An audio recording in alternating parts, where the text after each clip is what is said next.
Welcome to Lead Like a Girl, where we are empowering everyday women through our stories. I'm your host, Jessica Smith, and I began this journey by sharing my life story.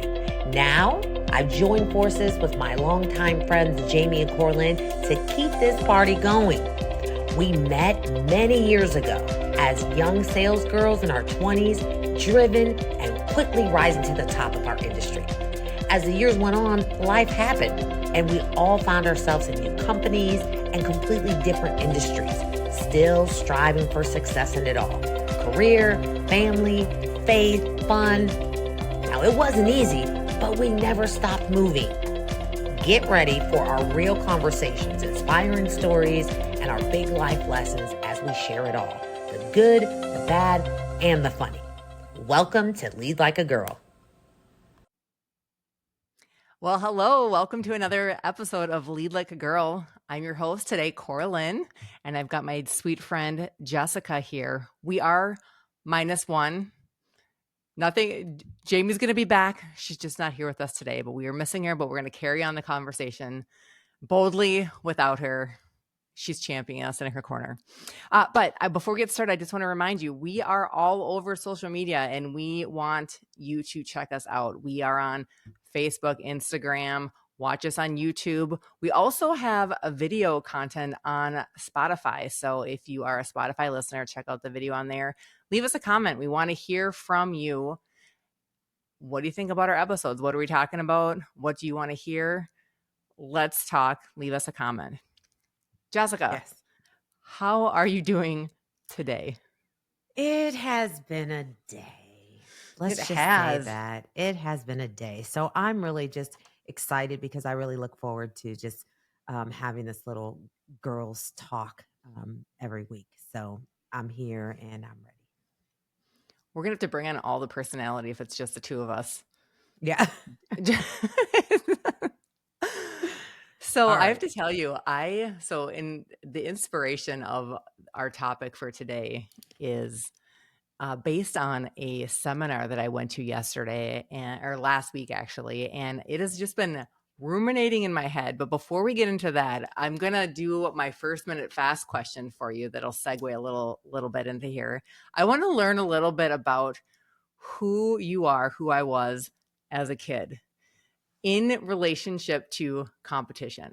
Tell me about Jessica as a child and tell me, were you competitive and what did that look like for you growing up?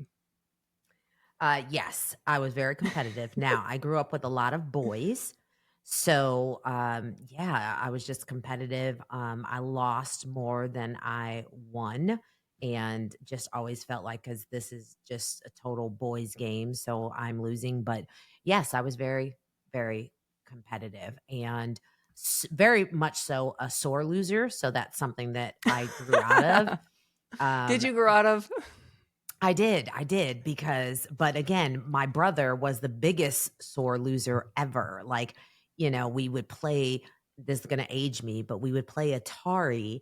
And this dude, when he would lose, I mean, he would throw remotes. He would like have a full blown fit. And I'm like, you are the biggest sore loser. So I got to the point where I would just let him win just so that he wouldn't throw a fit. So yeah. But I grew out of being a sore loser, but I learned that honestly. Yeah, I would say competition ran deep in me as far as I can remember. I was so competitive over the dumbest things. I remember, and I am not proud of this, but I remember when I was a little kid, my brother and I were playing at the park and we decided I'm going to race you home. Ready, set, go. I check off. Almost instantly, my brother tripped over the curb and fell, and he was hurt. And I looked back at him, and I remember this, and I said, "See ya." And I ran all the way home and But your literally brother was waited bigger for than him. you, right? He is about a year and a half older than I am, and so maybe that's what it was. Is like I'm like I'll take whatever advantage that I have, and I'm Yeah. going to win, which is not healthy. I'm not proud of that. It was, but I do remember, and I remember being in grade school and we would do times tests, and it was always a group thing. You get your times tables. the teacher would say go, and the fastest one done, in my opinion, was the winner. You'd get stickers on the board, always Yep. wanted to be the fastest, always wanted to be number one. Yeah.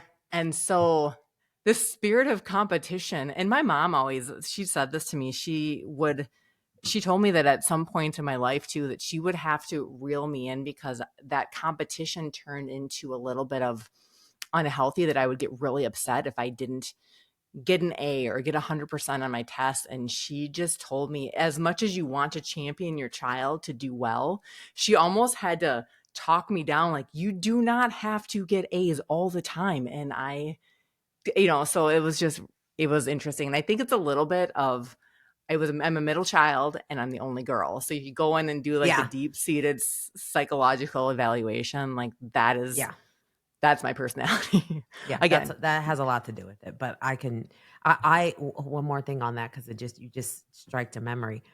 Like when my cousins would come over, and I would like make up games, just like games that I knew that they just could not beat me that at. you would win or that they could win or can compete or No, what? no. So that I can win. Yes. Because I was a fat kid. So they would always want to play games where like that we would race. And I'm like, I still did it. I tried, but I was like, no, you're faster than me. So I would do things like you just reminded me of that. Cause I would say, well, let's have a multiplication, like where we put a timer on, just shit that I knew that I could win. And I'm like, right. So anyway, awful.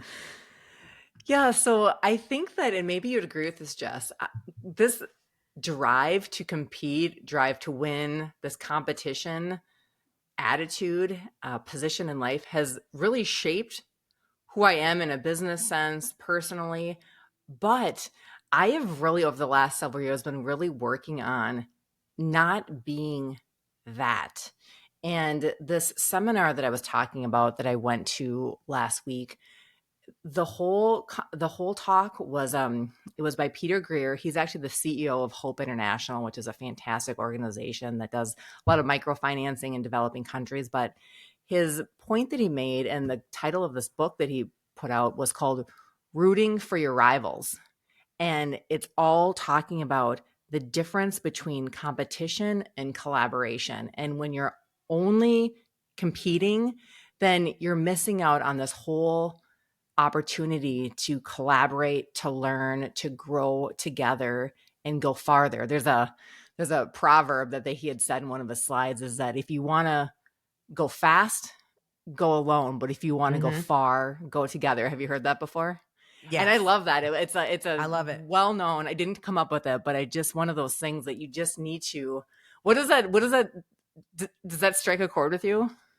It does, because I think that even though, and listen, we're salespeople at the core of who we are, right? And I think being competitive and all that, somewhere along my journey, my need to want to help others outweighed my need to want to win.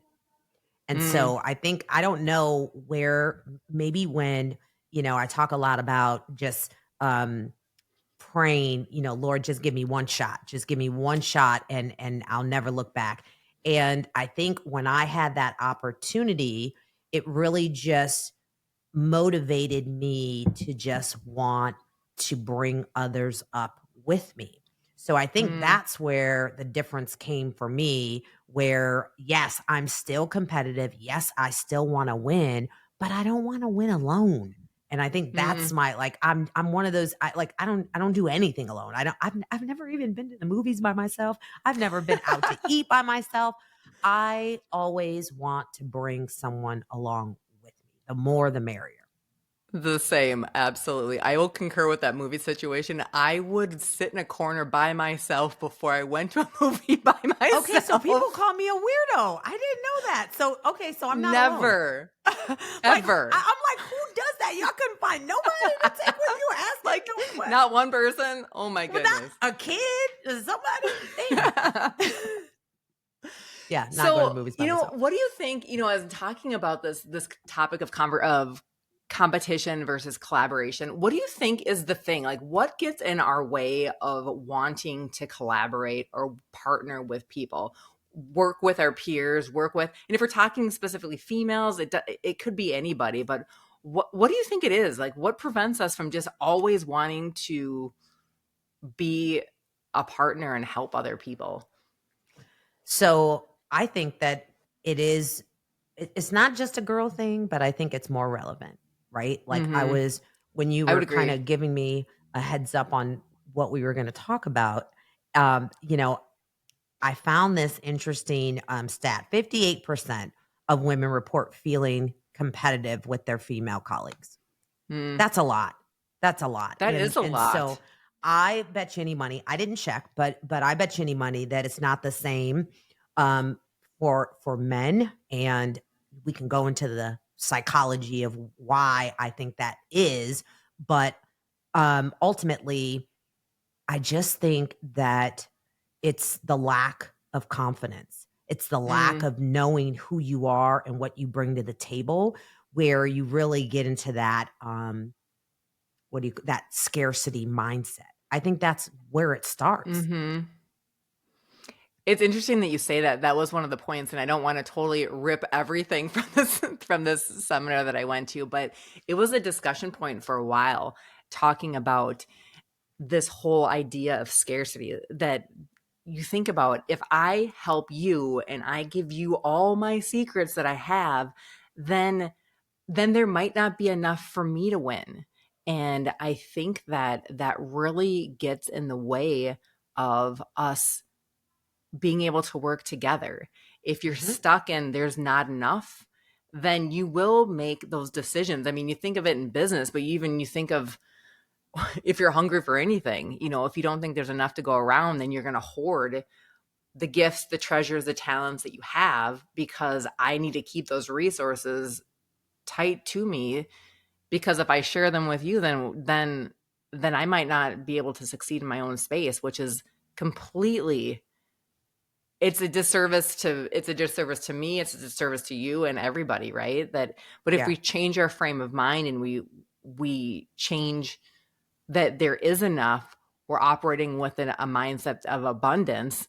And again, not to get preachy, but God's going to take care of us. God's going to provide for us in whatever way, that Yeah. there is an abundance and there is a lot to go around. Yeah. And here, let's again, I always go to the psychology behind it, which is our brains, we are programmed to survive. So we have Mm-hmm. to be intentional to kind of go against sometimes where our natural mind will go just because we're in survival mode.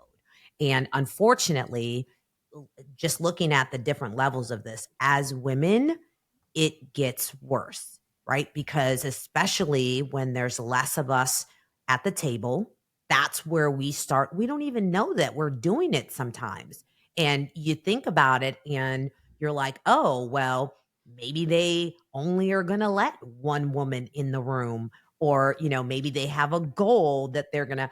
And then it even gets worse when you're a woman of color. I'm telling you, Mm, it's a whole different level out here. And I've experienced it so many times. I can tell you plenty of stories, recent stories, where I say to myself, I wonder if she knows this is what's going on. Right? mm, Like, how I just want to tell you, you do know this is what's happening, because I like to think of the best in people and I like to believe that they don't even know what they're doing. And so, but I feel it all the time.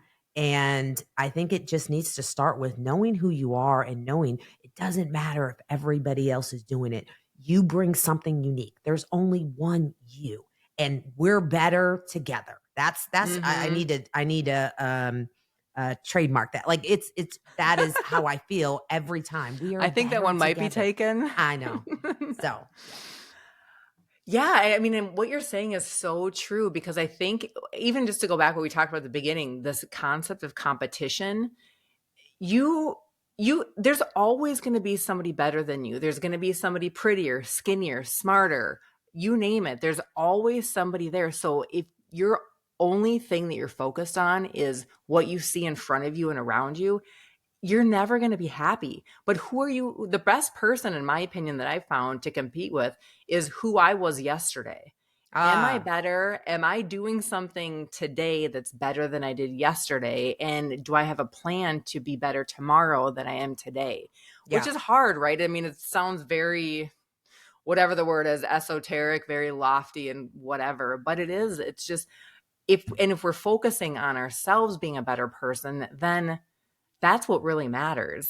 I yeah. think, yeah, go ahead. No, I was going to say I was making some notes here, and as I was thinking about this, and I think you just hit. I was just saying, okay, what are some strategies that we could foster collaboration instead of a scarcity mindset? And I think you Mm, just hit on that's probably a good place to start, and that is, well, first of all, realizing because I'm gonna stand on wanting to believe that people don't realize what they're doing. So it's taking a step back and saying, "Am I that girl? Like, mhm. do I do that?"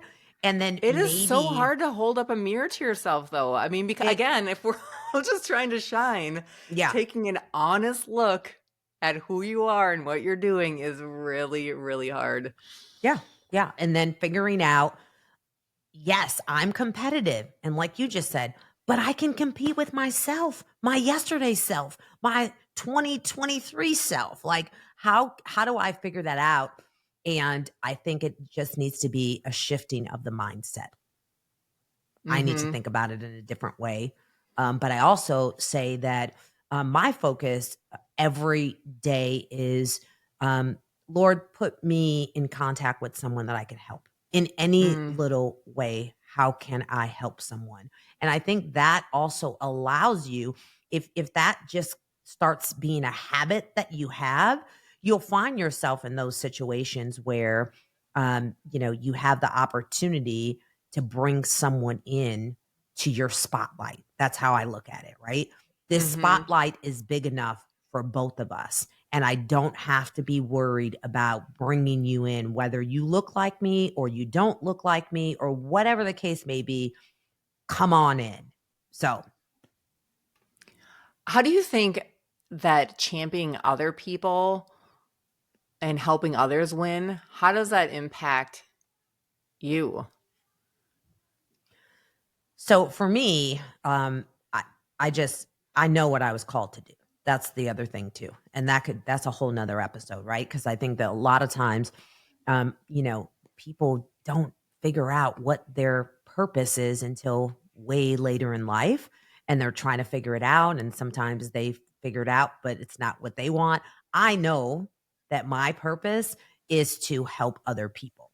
So Hmm. even when I don't feel like helping someone today, I'm like, well, then you should just die because that's what God woke you up to do. And so Hmm. I think for me, it just helps me just be grateful and thankful because I'm like, Lord, you didn't invest in me. You want your ROI on the investment in me and all the blessings and all the things that I've accomplished.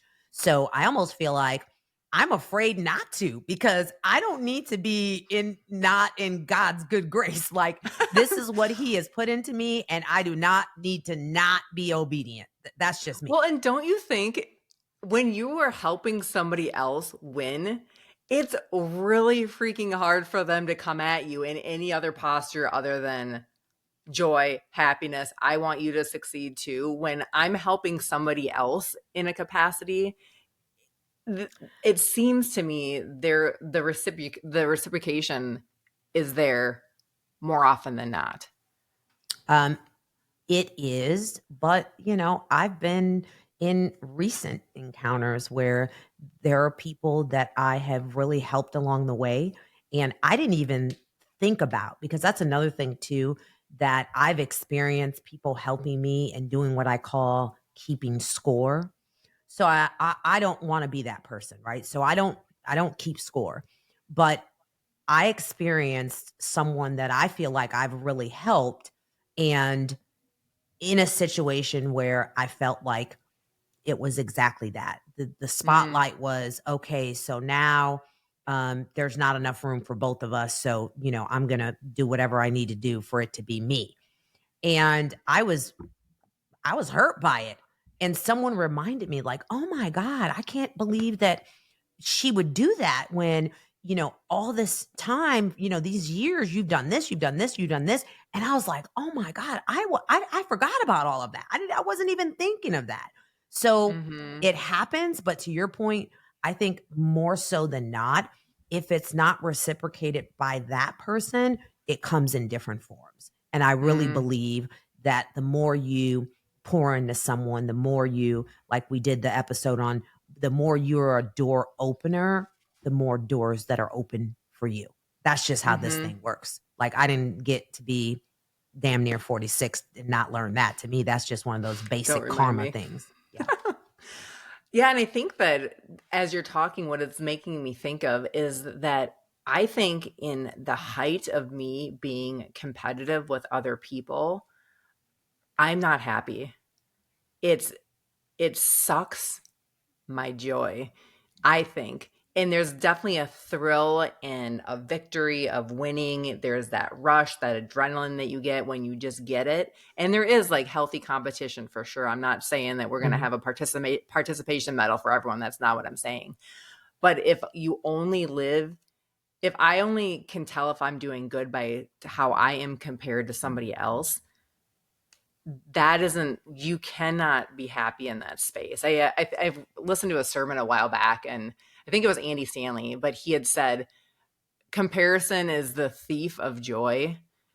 And I think it's true. You can't be happy when you're sitting there wishing you had more, wishing you were somebody else, or wishing ill will on somebody else. If I can only win when you fail, I got to get a new mindset. How do we do that? Yeah. How do we get a new mindset? Yeah, I was going to say, so now we're like, okay, once you've identified that this, right, that this is maybe something that's happening and we have to shift our mindset. I think we talked about one of the causes is not being confident, not knowing who you are or feeling confident.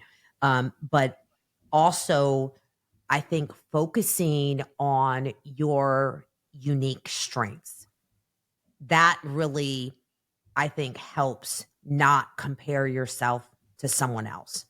And I think maybe in my early 20s, there was a little bit of that because here I was at this company where everybody else around me, all of my peers had fancy degrees.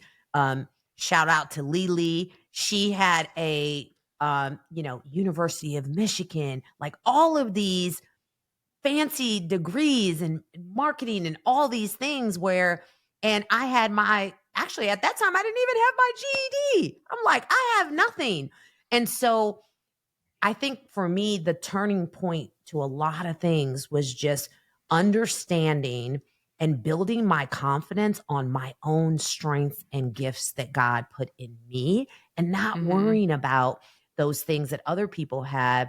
But also looking at their gifts and saying, wow, okay, you have something that I can actually learn from you, right? And also, I have something. I never felt that I had anything to offer anyone because I didn't have much life experience. And those that were, I remember joking with someone and they're like, oh, you're a really good salesperson. How long have you been doing this? And at that time, I'm like, the only thing I've sold is drugs. I've sold weed. That's all I got. And so, but you know what? Which was a long time ago.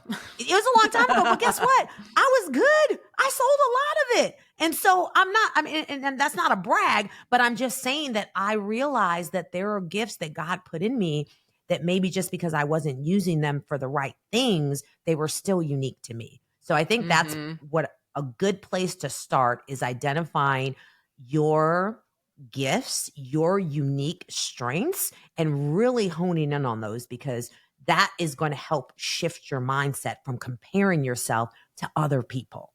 You know what that made me think of is that there's this test. I mean, it actually is called the Strength Finders. Have you ever taken that test or know what that is? No, I'm surprised because I've taken so many. Like every single personality test, right?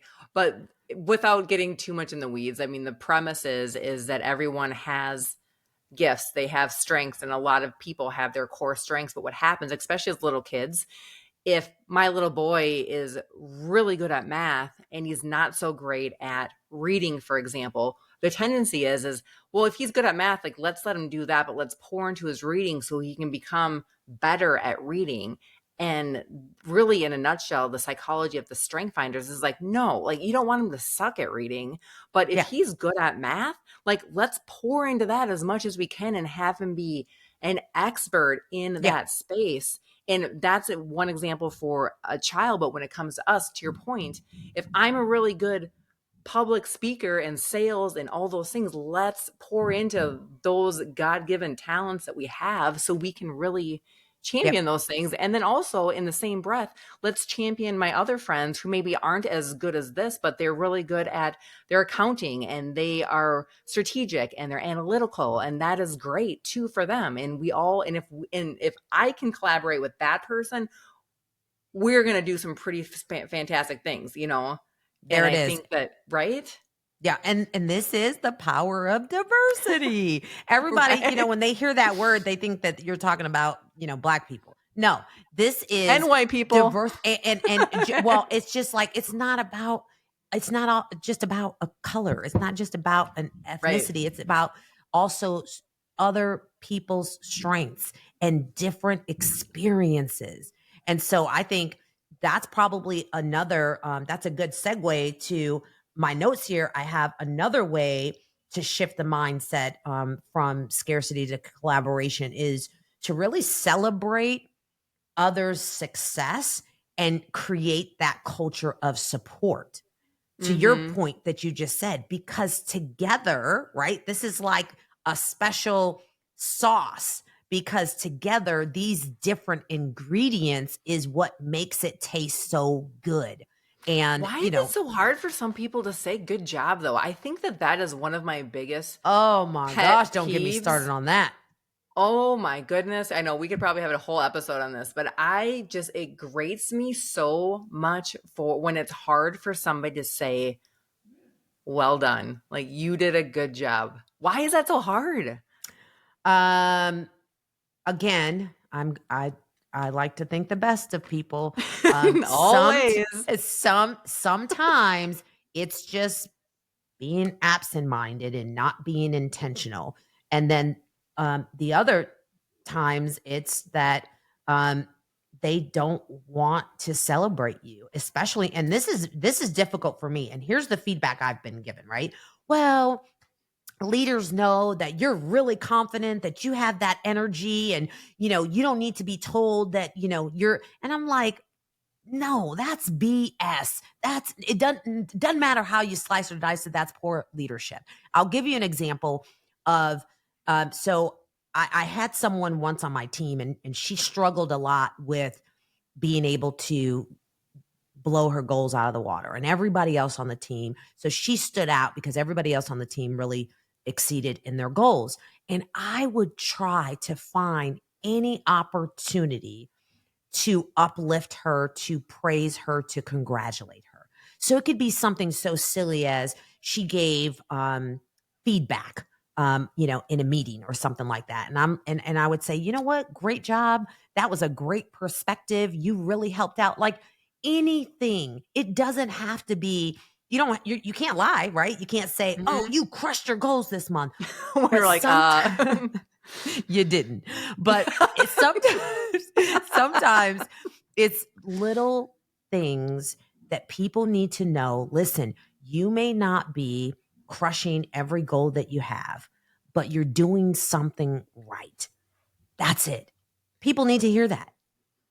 it goes back to, again, how much have we learned at the old company there? The compliment sandwich. Do you remember that when you had to give somebody training? You tell them something good, you Yeah, give them yeah. the big correction, and then you tell them another thing good. And Right. then, And you leave on that high note. Absolutely. yeah. It's and listen, I see it all the time, and this is why um, you know, I get fired up when it comes to leaders because we have a leadership problem in corporate America, not just in my company, in everybody's company. And Mm-hmm. That's a big area because uh, it starts with leadership. You have to create an environment where there are not people that is more of that collaboration mindset and instead of the scarcity. And I really believe that leaders have the ability to impact that. You just have to you have to be intentional. You have to kind of call it out and really encourage people to work more together. And I don't see that a lot. I really don't. Mm-hmm. I agree. I 100% agree. That is, like I said, I don't understand if it's, again, if it's just, I don't even think it's a male female thing. I think that it's just a lack of, to your point, a leadership skill. That it's, we can't build up our teams if we constantly are just talking about work and we're doing the thing. And just because we got the project done doesn't mean there can be an attaboy all around the table to say, hey, I saw you did that. I saw you went the extra mile. Great job. And it doesn't Yeah. really take that much effort. Yeah. Yeah. And we're talking about um things that we can do. And I know years ago I was like, that's cheesy. I'm not doing that. Well, here I am. Okay.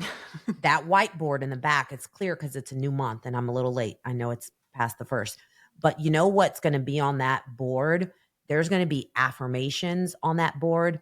I didn't even know. I asked Hayden this morning. I'm like, when you go in there, you guys just seem like you're just sitting around the in the cafeteria in the morning. I'm like, what are you guys doing?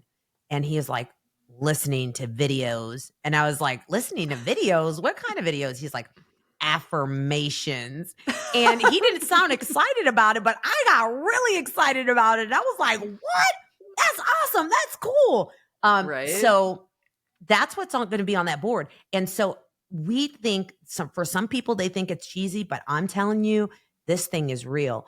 Affirmations on that board, things that I put a scripture on it for the month. And I think that all this stuff makes a difference. It Mm-hmm. reminds you again about yourself. And the better you feel about yourself, the less you're going to have these type of mindsets about other people, the more you're going to want to collaborate and help other people and work together. Man, amen. Unless you Amen. have something else to add, Jess, I think we should end on that note. I don't think I could have summarized it any better, right? Well, hopefully our listeners got some good nuggets. And I love getting feedback. I love when someone sends me a text message or Teams message about an episode. So please keep giving us that feedback. We're going to continue to make more TikTok videos. So check out our TikTok videos and Lead Like a Girl Lab on YouTube. I would love to see more views on YouTube and let us know what else you want to hear us talk about. And just reach out in any way that you can. And our website, leadlikeagirllab.com. Awesome. Well, Jess, I'll see you next week. Next week it Hopefully is. with a +1.